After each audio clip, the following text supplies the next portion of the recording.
Madhava Kunja Vihari Gopijana Balava Girivardhari Gopijana Balava Girivardhari Yashodanandana Prajajana Ranjana Yashodanandana Prajajana Ranjana Yamunatira Vanachari Yamunatira Vanachari Jaya Radha Madhava Kunja Bihari Jai Radha Madhava Kunja Bihari Gopi Jana Balava Givardhari Gopi Jana Balava Givardhari Yasodanandana Prajajana Ranjana Yasodanandana Prajajana Ranjana Yamunatira Vanachari Yamunatira Vanachari Jai Radha Madhava Kunja Bihari. So good morning, everyone, and thank you for coming.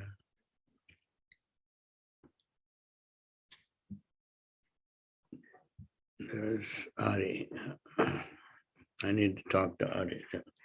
Anyway, this is today, 10th canto, chapter 2, verse 32. Om Namo Bhagavate Vasudevaya. Om Namo Bhagavate Vasudevaya. Om Namo Bhagavate Vasudevaya. Shri Bhagavan Uvacha Twameva Purva Sarge Bhu Prishni Swayam Bhuve Sati Tadayam Sutapa Nama Prajapatir Akamhisha. Shri Bhagavan Uvacha Tameva Purva Sarge Bhu Prishni Swayam Bhuve Sati Tadayam Sutapanama Prajapatir Akamisha. Shri Bhagavan Uvacha Tameva Purva Fargebu Prishni Swayam Bhuve Sati Tadayam Sutapanama Prajapatir Akamisha. Anyone else want to chant the sloka?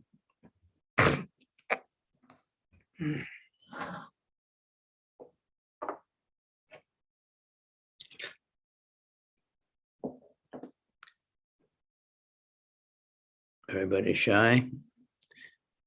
Nice to see a few have their cameras on. So I'll go for the word for word.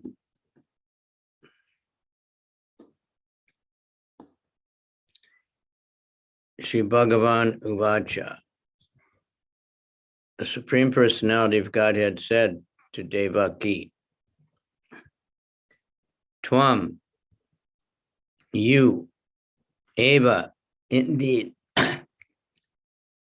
Purva Sarge, in the previous millennium, Abu became Prishni by the name Prishni, Swayambhuve, the millennium of Swayambhuva Manu, Sati, O supremely chaste, Tada, at that time, I am Vasudev, Sutapa, Nama, by the name Prajapati, a Kalmasha, a spotlessly pious person. Translation. The Supreme Personality of Godhead replied, "My dear mother, best of the chaste, in your previous birth, in the Swayambhuva millennium, you were known as Prishni, and Vasudeva, who was the most pious Prajapati, was named Sutapa."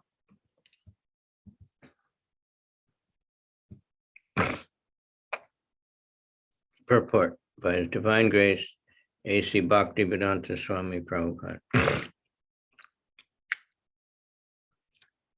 The Supreme Personality of Godhead made it clear that Devaki had become his mother only now, had not become his mother only now, rather she had been his mother previously also.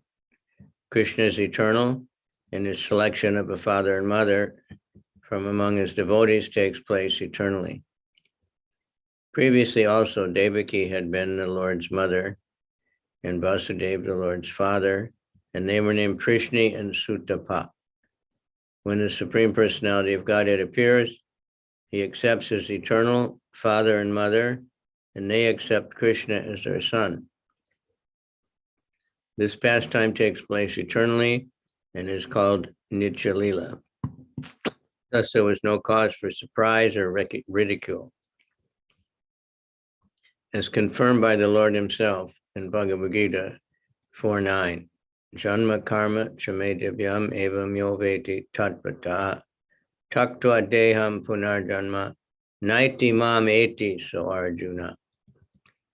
One who knows the transcendental nature of my appearance and activities does not, upon leaving his body, take his birth again in this material world, but attains my eternal abode, O Arjuna.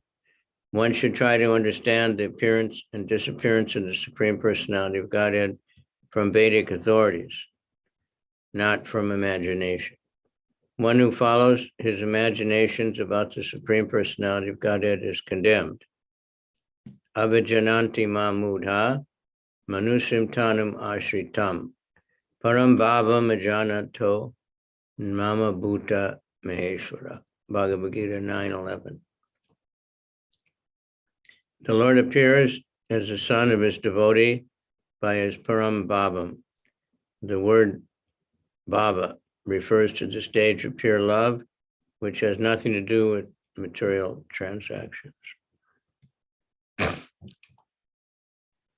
Om Jnana Timirandasya Dhananjana Shalakaya Chaksura Militanyena Tasmai Shri Guruve Namaha Shri Chaitanya Manobhistam Stapitam Yena Bhutale Swayam Rupa Kadamayam Dadati Swapadantikam Vandeham Shri Guru Shri Yuta Padakamalam Shri Gurun Vaishnavamscha Shri Rupam Sajajatam Sahagana Raghunathan Vitam Tam Sajivam Sadvetam Savadutam Parijana Sahita Krishna Chaitanya Devam Shri Shri Radha Krishna Padan Sahagana Lalita Shri Vishakan Vitam Cha. Nama Om Vishnu Padaya Krishna Pristaya Bhutale Shrimate Bhakti Vedanta Swaminiti Namane Namaste Saraswati Deve Gauravani Pracharane Nirvisesha Sunyavadi Paschatya Desa Tarane Vanchakalpa Turvias Cha Kripa Sindhu Vyevacha Patitanam Pavanebhyo Vaishnavebhyo Namo Namaha Namo Mahavadanyaya Krishna Prema Pradayate Krishnaya Krishna Chaitanya Namani Gora Tushe Namaha. Hey Krishna Karuna Sindhu Dina Bandhu Jagatpate Gopesha Gopika Kanta Radha Kanta Namostate Tapta Kanchana Gaurange Radhe Vrindavaneshwari Vishabhanu Sute Devi Pranamami Hari Priye.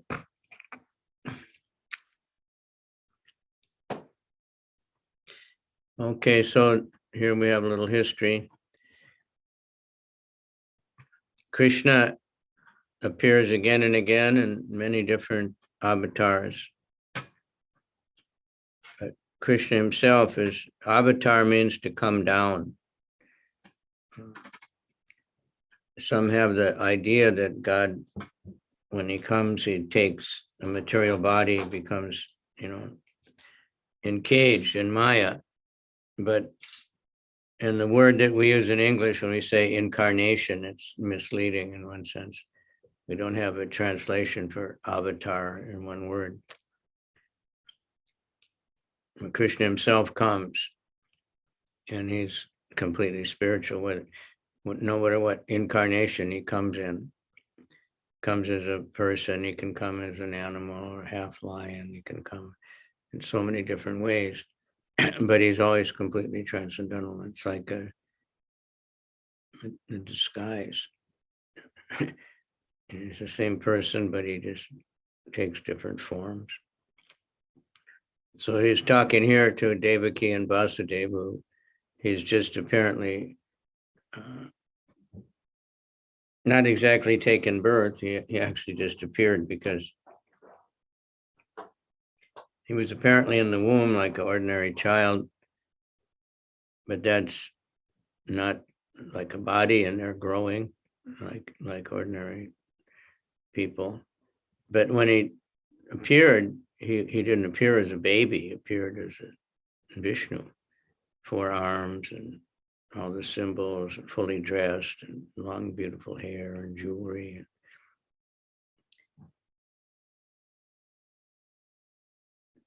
So he's glorifying the parents that they were previously parents. These great personalities are with Krishna in the spiritual world, and when he comes to the material world, whether he goes to the heavenly planets or he comes to Earth, they come with him, and they're part of his entourage, part of his pastimes. So they did previously tremendous austerity, 12,000 years living in the forest and eating only leaves that fell off the trees or something, in order to get the benediction of and this will be described in the next few verses. They wanted to have Krishna as their child. We'll just go over what's Prabhupada mentioning here. So in different appearances, the same people will be the mother and father. Krishna is original. He has no beginning and he has no end. So he can't have a mother and father like we do. In order for us to get in a body and be here, then the mother and father have to combine. There has to be potency and fertility, and then a child will grow in the womb, take birth, and have to grow up and be helpless. Krishna, even though sometimes he just appears, like Lord Nrsingadev, Varaha, but other times he apparently takes birth and he's a child for some time. He grows up, but he's never a helpless baby, especially Krishna. Even as a small baby, a few months old, he was killing big demons, and he was fully all-powerful. He didn't have to become God. He didn't have to do some tapasya or anything to get power.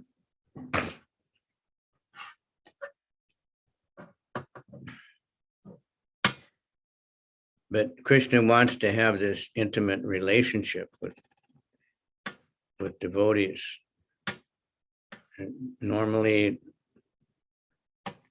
although it's confusing,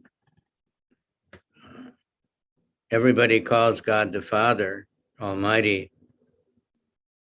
And we were talking to one lady the other day, and she kept saying he had only one son. And I said, well, God is the Father. Everybody calls God the Father. The Father, he's the Father of everything. I said, I have only one son. Everyone is the son of God. Everything, every living entity. But he's more than that. And when we have that relationship of the Father, and we want to be like a baby and just cry and ask the Father, give me this, I want that, please give me this, make me happy. That is it's something, but it's not very advanced. One wants to take take from the Father.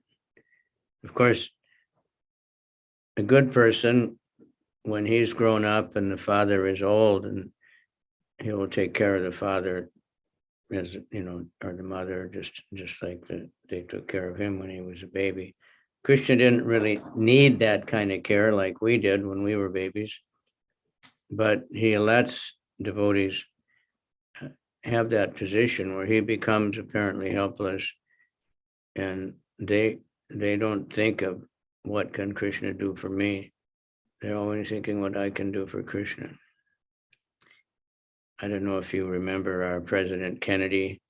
I was in high school when he was inaugurated. So he made that very nice speech. Ask not what your country can do for you, but ask what you can do for your country. So that's a very nice idea. And that's how devotees are. And we don't ask what Krishna can do for me.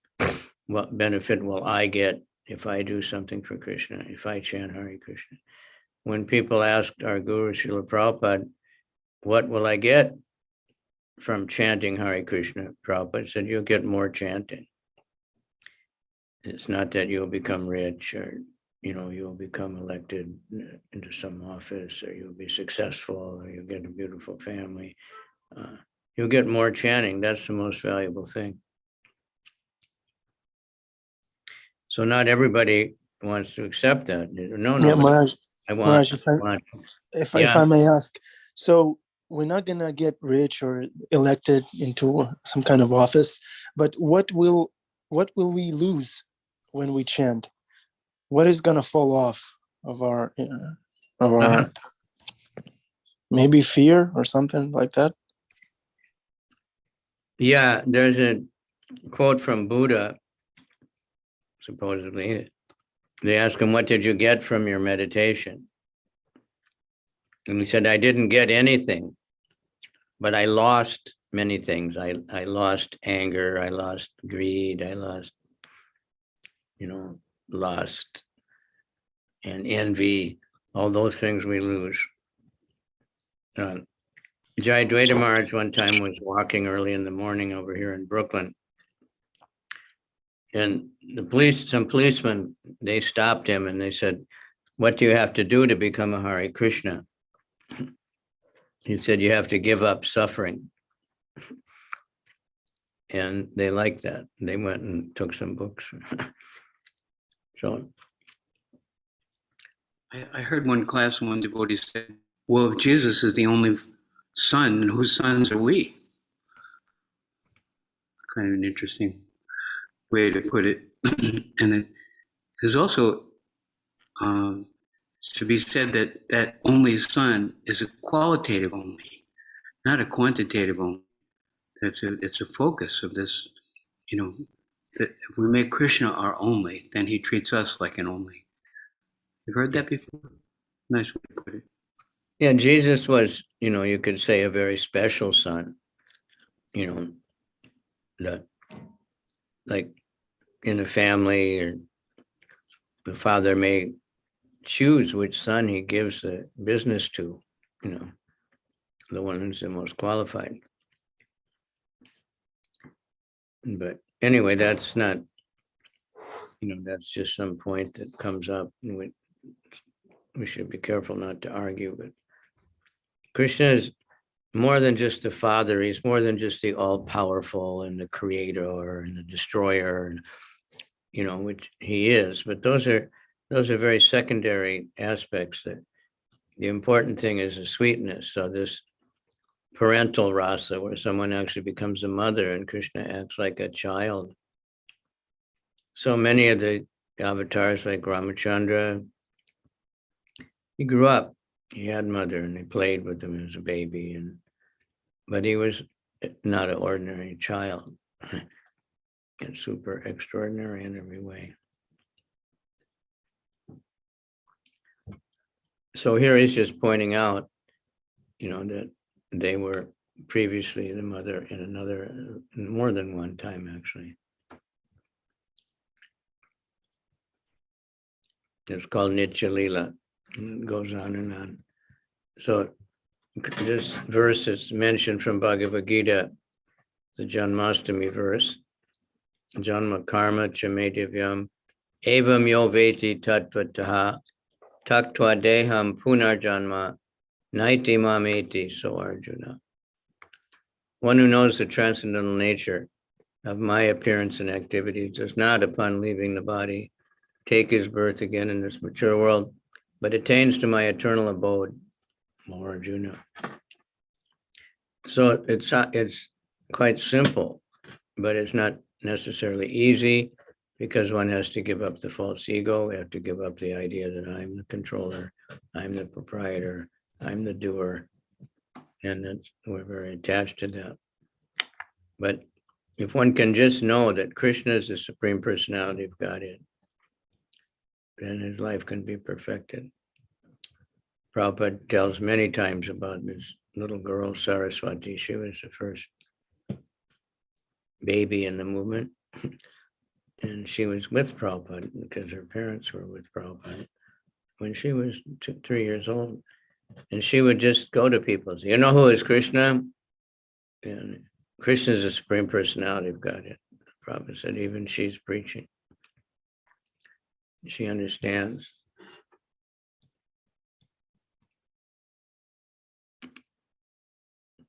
So we should try to understand that Krishna is not exactly taking birth. He's not forced into a material body like we are according to our karma, and forced to leave that material body at some point according to our karma.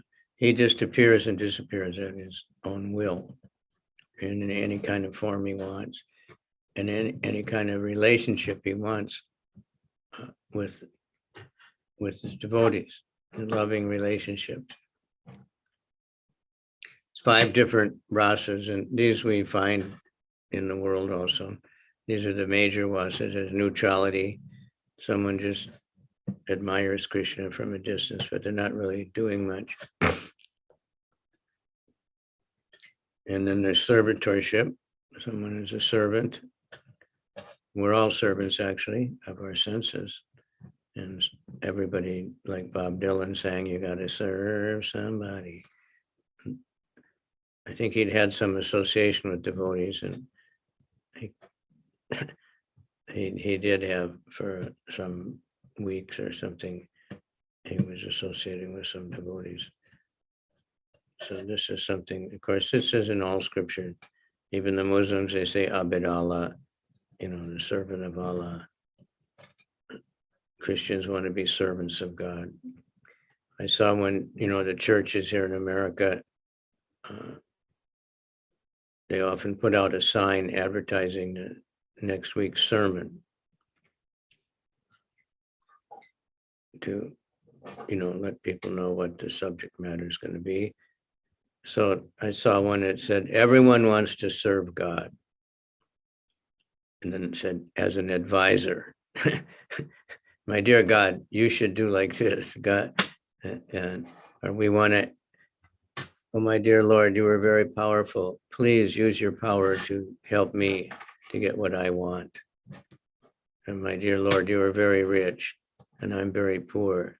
Please give me, you know, wealth. So this is like thinking God is like the Amazon or something, you know, you can just order whatever you want. He's your order supplier. It's true that everything is coming from him, but the devotees, they want to know what can I give?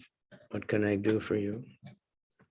Just like a good son, when he grows up, he wants to know what he can do for his father. He wants, what can I do? How can I pay you back? We have a debt. We have so many debts. So we have debt to the parents. We have debt to, teachers. We have debt to the demigods who are supplying the water and the air and the fire. And nowadays, people aren't acknowledging even that there is a supreme God. They're just enjoying. I travel a lot, and sometimes I'm in Bali, and I go for chanting on the beach. And I was seeing these people, and they're surfing, and they're kite surfing, and sail surfing, and lying around in the sun. And so they're taking the offerings of the demigods, what they supply. They're taking the sunlight, they're taking the water, taking the air, all these things, and just for their own pleasure. But they never do any yajna. They never do anything to satisfy the gods. So therefore, we have a world that's in a big mess, because everybody's just taking for themselves without paying their taxes. When we give to the demigods, it's not like they take everything away, but we have to acknowledge and do something. Of course, now Krishna is the source of everything. So if one is just simply worshiping Krishna, then the demigods and everyone is covered, because they're all parts and parcels of Krishna. So the very other important verse mentioned in this purport, Avajananti mamudha manusim tanamashritam param bhavam ajananto mama bhuta maheshwara. This is Bhagavad-Gita chapter 9, very nice chapter. Some devotee told me they heard Prabhupada say it's the most important chapter. I definitely heard Prabhupada say that if we read chapter 9 of the Bhagavad-Gita, we can become free from envy. And envy is, burning us up. And it's what brought us into this world. We're envious of Krishna. What about me? Why do I have to worship him? Why does everybody only worship him? I want to be the controller. I want to be the proprietor. I want to be the master. So we try, and it's frustrating. So this says, fools deride me when I descend in the human form. They do not know my transcendental nature. So this human form is Krishna's original form. It's the most complete, different of all the species. But so when Krishna descends, they don't believe it. They think that God can't be a person, because I'm a person and I'm very limited, and every person I've ever heard of or ever known is limited. But God is all powerful. God is unlimited. So when we think of unlimited thing, we think like the sky or the ocean, something that's really big and can't be measured. That's true, Krishna is, but he also has a form, a beautiful form of the Lord. So the Mayavadis, they twist this around and say that the fools think that this is God, this form of Krishna. But Krishna is saying that again and again, I and me and my, and my form, my opinion. There's so many things Krishna is, if you look in the Bhagavad-Gita, how many times it's saying I, my, me. But the Mayavadis say he doesn't mean that. He means something else. When Krishna says, offer this to me, he doesn't mean me, he doesn't mean him. He means some other unknown, imperceivable thing. But actually, those are the fools. And that's, almost everybody in this day and age. So Prabhupada made his Bhagavad-Gita and called it as it is. Prabhupada's purport simply shine a light on what Krishna actually says and confirm what he says by references to sometimes analogies of modern, material world things, otherwise giving references from so many different Vedic literatures. And we'll find the same truths are repeated. So this Bhagavad-Gita as it is. And Bhagavad-Gita there were translations available. Some people that were scholarly or yogis, attempting to be yogis, they were reading Bhagavad-Gita. I was thinking to read Bhagavad-Gita at one point. I don't even know how I ever heard of it. But I was looking in the bookstore and I saw a few different versions, but somehow I thought these are not good translations. I have no idea why I thought I would know what was a good translation. But so I guess fortunately I didn't read them. But I know for many devotees, before they were devotees, they had read many different Bhagavad Gitas, but they never found, anything substantial that they could grip onto. But when they read Prabhupada's Bhagavad Gita, then everything becomes clear.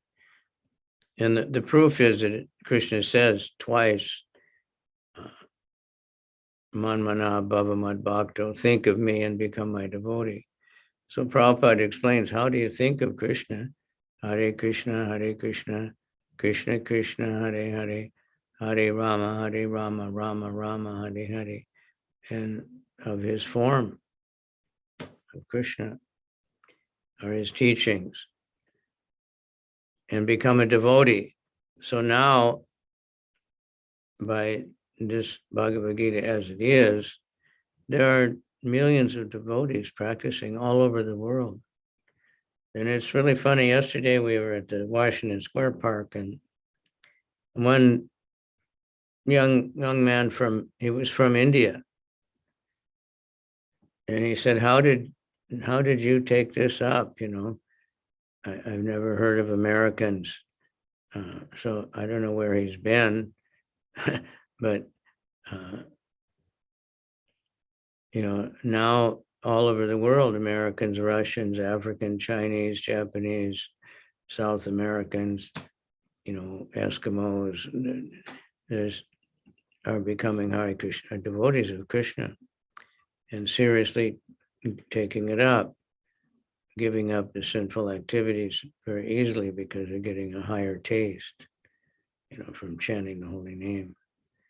So it's another thing what you can give up. If we're chanting sincerely, we can give up gambling and illicit sex and intoxication and so many bad habits because we get something better and we don't have time. We'd rather chant because whatever anybody's doing, and they're just trying to get some pleasure out of it. So mostly we have to do things which are not pleasurable, thinking that by doing this, I'll get some money and then I'll be able to purchase some kind of pleasure, so that, but it doesn't work. My godbrother Ambarish, who was at Ford, Air, how do you say it?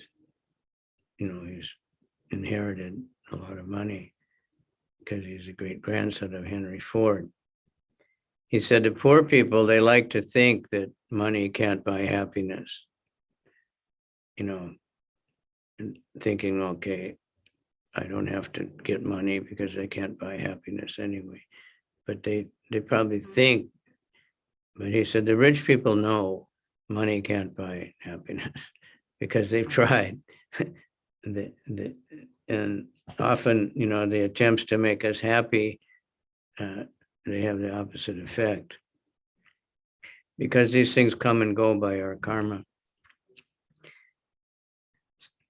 Distress comes, we don't have to go shopping to buy some sickness, to buy some misery.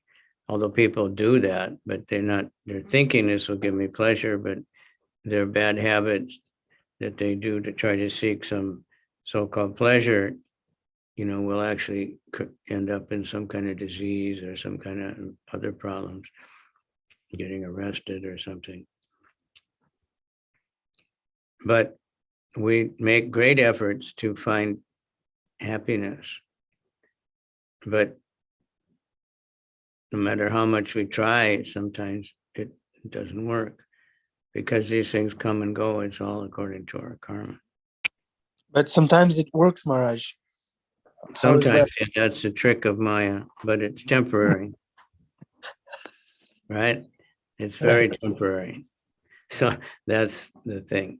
You will get some happiness, but then in Buddhism, I've heard they're very pessimistic. For every minute of happiness you get so many hours of suffering. Usually there's a downside. They were talking about marriage as Buddhists. Were they talking about marriage? I don't know particularly, but anything. Bhima Prabhu is smiling. He's probably relating. Prahlad Maharaj says, as soon as you begin your endeavor for happiness, your distress begins. As soon as we begin our endeavor for happiness, our distress begins. It's from the 7th canto. Yeah, we get something, but it's not as good as we thought it was going to be. There's more happiness in the expectation than in the actual getting it. It's pessimistic. But we're not seeking happiness. The reason we are trying to get happiness is because our nature is blissful, eternal blissful in knowledge. So if we just connect with Krishna, the Supreme Ananda, then there's no need of having to seek. Like I was saying, when I was first a devotee and we were going out preaching, and somehow people, knew they were thinking about Hare Krishna, got a lot of publicity, and they knew that we didn't intoxication, we didn't do things, and they would say, well, what do you do for fun?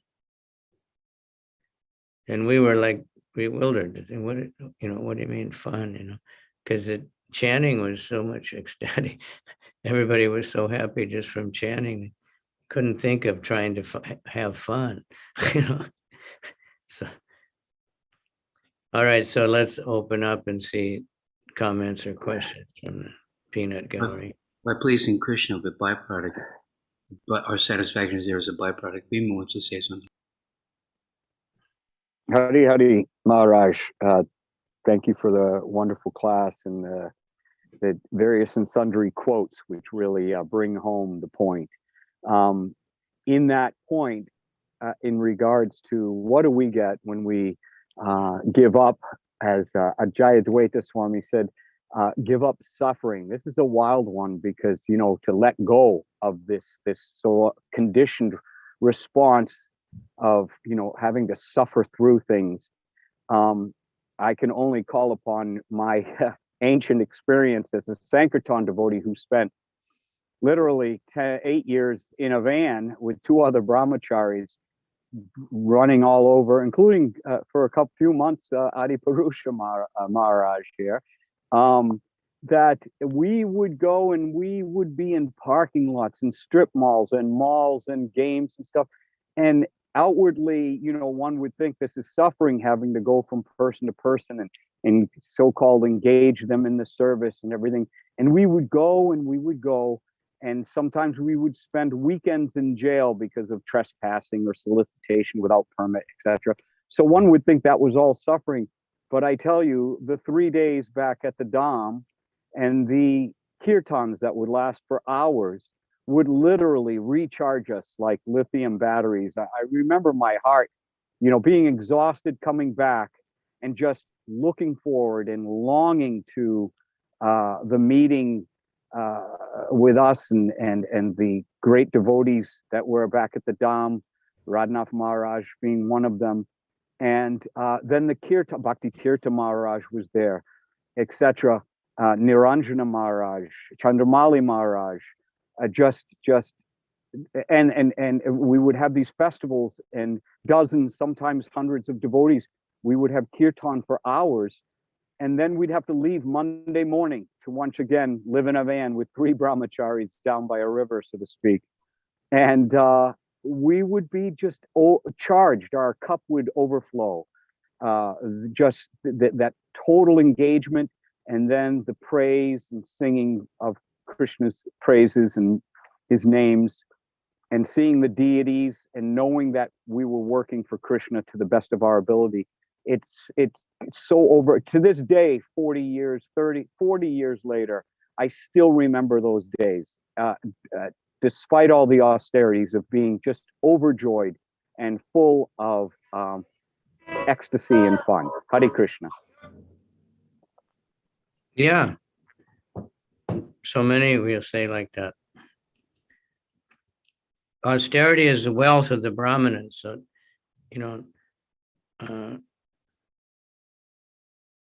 and now many people are looking for simplicity and minimalization. They become overwhelmed with trying to just get things to make you happy. There's that saying that you're supposed to use things and love people. But in this day and age, many times people are loving things and using people. They got everything backwards. So that it's all just part of Kali Yuga. Like the advertising business, I think some of the people that first created the idea of advertising, because when they started manufacturing and trying to sell things a lot for profit, that you couldn't just depend on people needing things. They had to find a way to get them to buy things they don't need, or to think they need things. They create the need in us. So they create greed, even though they say they know greed is bad. Lust, greed, anger, and greed. These are 3 gates leading to hell, but it's good for the economy. It seems like if people are greedy and lusty, then they'll work harder and they'll buy more things. So this, they want to make you buy things you don't need with money you don't have on credit to impress people who don't care anyway. Dressing all up, thinking, that it's going to please somebody, but it doesn't necessarily work like that. Yeah, they don't Thank care. you. It's like driving to work so that you can afford the car, right? Right, Bhima Prabhu? Where are you driving? Are you shopping for nectar or miseries or happiness? What are you shopping for? I am going on a japa walk at the local mountain. Japa Drive, nice. A nice. Japa Drive, yes. Nice. Shikshashtakam Prabhu, please unmute yourself. Hare Krishna. Maharaj, you were talking about how Maya cheats us. And so, we're always buying these things to impress other people. It just reminded me of the last football season. Somebody bought Tom Brady's last football. He retired from football. He spent $500,000 on his last football for his last game, but then he decided to unretire. So now he's got this useless football for $500,000. Well, he used it, but Yeah. For a while he was, maybe for a few weeks he was able to show it off. But I was just thinking of the comment that you made about Maya cheating us. And we don't know where to look for happiness in the right place. We're always being allured by our senses into thinking that there's some happiness in our sense gratification. So I was thinking, that verse from Bhagavad-Gita, I think 9:27,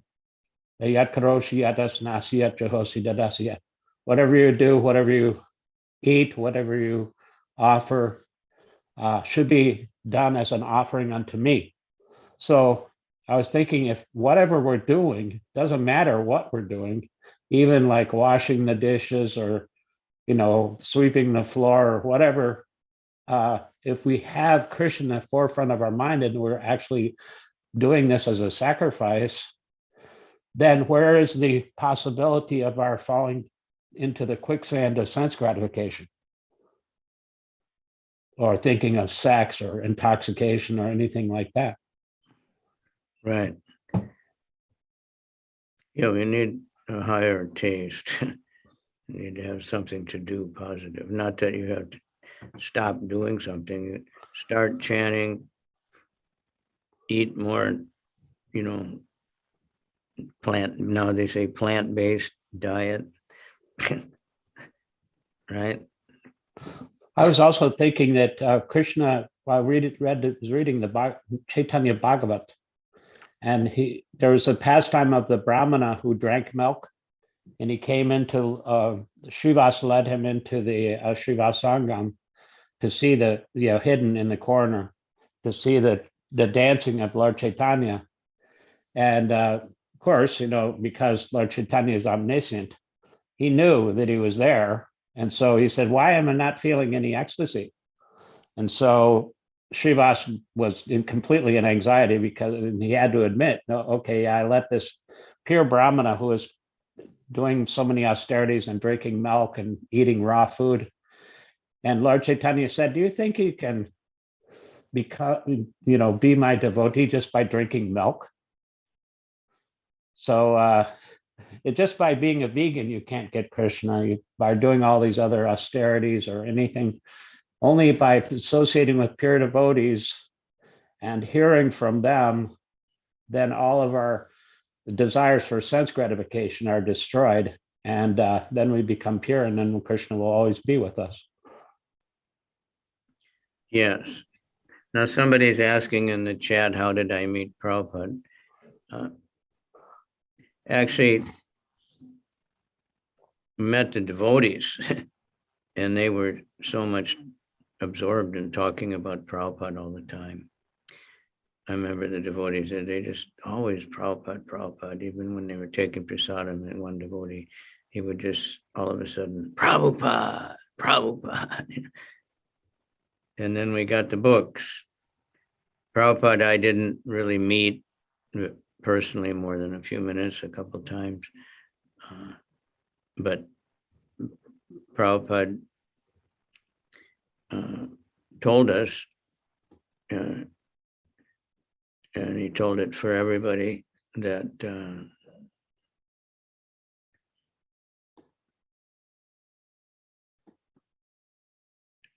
he's in the books. We used to hear all the time, my books are better than I am. Of course, if we could possibly have actual Vapu, but the Vani is better than the Vapu. This we heard so many times. So Prabhupada, I just heard Rupanuga Prabhu the other, he was saying, Prabhupada didn't go anywhere. He just transferred to his Vani. And he wants us to, really take that seriously. So he gave so much energy to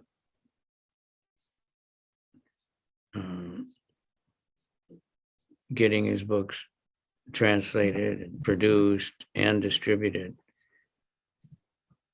so that we'd have, we'd always could be with them. So anyone can meet Prabhupada. And now we have all these recordings that are available to anybody and anyone in any moment, which is a really wonderful thing. At the time of Prabhupada, we didn't necessarily have all that. That came much later. Now it's online, you can find anywhere.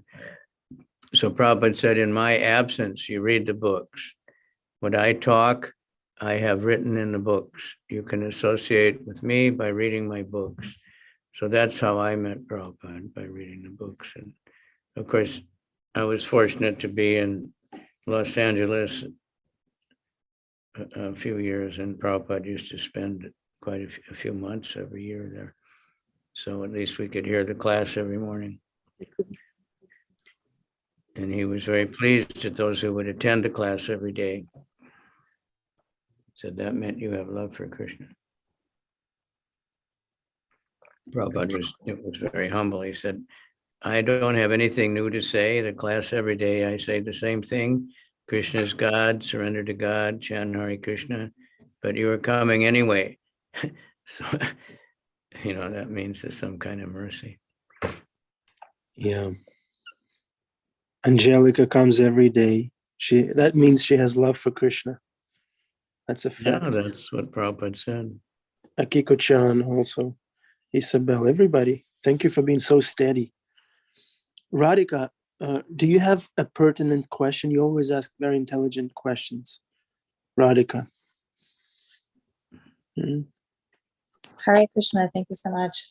Thank you so much for class, Maharaj. I don't have a specific question today.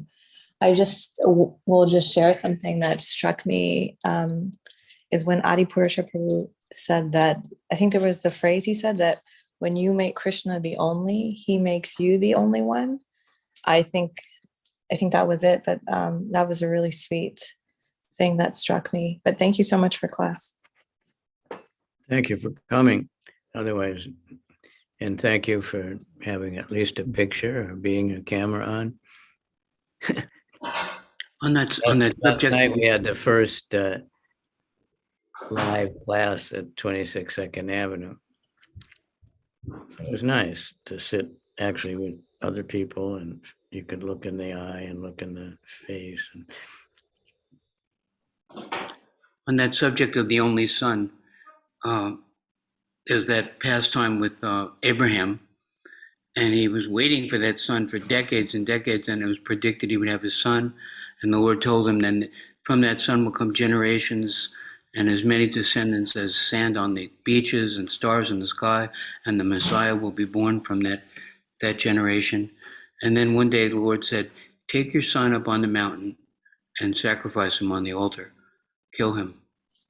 And then Prabhupada said, we all have our only son, something that we're attached to, that we think, I'll give anything but that. And so Krishna tested him like that. Take your son, your only son. And of course, he did it obediently. It was breaking his heart, but he said, if that's what the Lord is asking, I will do it. And then the angel stopped him. He didn't actually kill the boy. And but the point is that there are things that we might surrender, and then some things that are of the quality of our only son that we want. Marianne Williams says that thing of, if you know you're supposed to surrender, but let me, my finances, my romances, I better take care of them myself, because if I surrender that to God, he might mess them up. She says, but if it's so important for your happiness, why not surrender it to Krishna, who knows best and loves you? So we have to be careful and look to see, what is that only son? What is that thing I'm hanging on to that I'm not actually turning over to the Lord? And Krishna is so wonderful that he helps us to uproot those attachments and those things that are holding us back. Maybe talking too much. It looks like Dr. Shig wants to say something. All right. Yeah. And just like Bhakti Tirtha Swami, I visited him a couple months just before, he knew for sure he was on his way out. And he was laughing, and he said, the two things I was most attached to in one doctor's appointment, Krishna took it away. So that I was attached to dancing and traveling, but all of a sudden I couldn't do either one. And he laughed about it.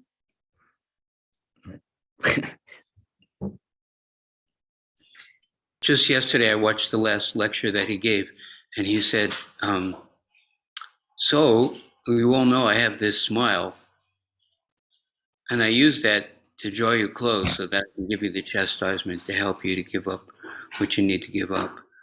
He was laughing about that. He said, my smile is actually a trick to let you relax and come close. And then once I get you in my grip, then I can slap you around a little bit, because that'll help you. So funny. You ever see that last class he gave? No, I hadn't seen that Oh, one. it's amazing.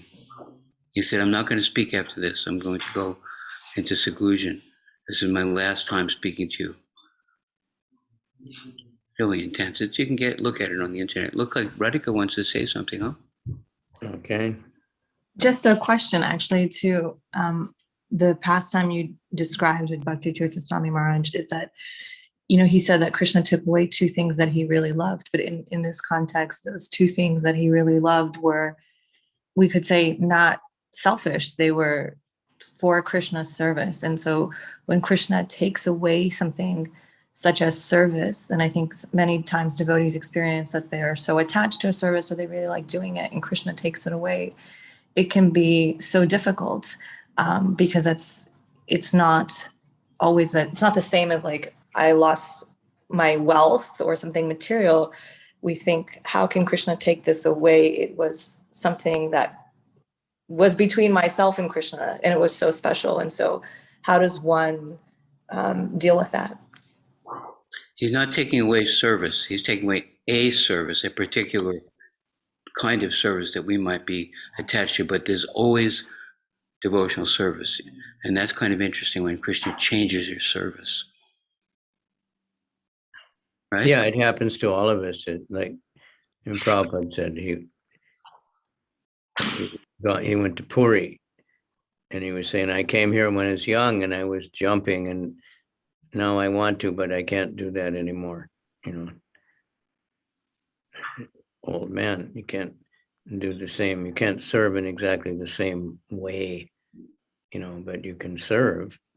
That's the thing. We have to become attached to serving Krishna, not to a particular activity, which everyone. So Krishna is just testing us. Are you really attached to him, or are you attached to, a particular? What I'd like to do. So that's a special mercy also. Might be our only son.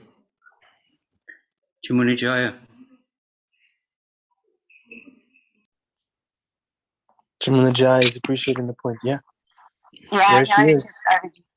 I'm just really, really appreciating that point about the service. That, and in fact, I was just talking to someone that's is new to Christian consciousness, and she's been so attracted to Bhakti Tirtha Swami, and she had never heard the "it doesn't get better than this" Leela. And I was thinking, that service came after what you're talking about. That service of him having spoken that at that time, and it's been such a service to all of us who have heard that story over and over again. So I just reflecting on that Krishna gave him the service to, at that moment of his life, to say those words that impacted so many people that never had the privilege of meeting him. So that just sort of came together to me. But thank you for all those points. It's just been this is a mind blower about the service. Thank you. Okay, so it's supposed to be time to stop now. No, Angelica wants to say something. Okay. We have time to say something? Yeah, yes. Yeah. I wanted to add, because I also listened to the same lecture that Adi Purush Prabhu was referring to, the last lecture of Bhakti Tirtha Maharaj, when before he went into Nirjar Bhajan, before passing away. And also what struck me was how he was very conscious that that shift in service was coming from Prabhupada, and that Prabhupada was actually asking him to do this service of dying or leaving the body publicly, to actually give the instruction to his disciples and disciples to come and many other devotees how a Vaishnava is to leave their body and how they're to surrender to the Lord and allow the false ego to fall away completely and all these things. And in that lecture, he really explicitly states that, which was a huge takeaway from me. So I feel like it just clearly relates to this point of shifts in services, and also a surrender to actually do what is asked of us, which is a very high standard in general. But thank you so much for this point. I think it's extremely instructive for me and many. Okay, thank you very much. His Holiness Kavichandra Maharaj ki. Happy birthday, Maharaj. Thank you very much. Yeah. Well, Happy birthday, Maharaj. if you want to, everybody get out and chant the holy name and spread the holy name. This is the way to observe every day.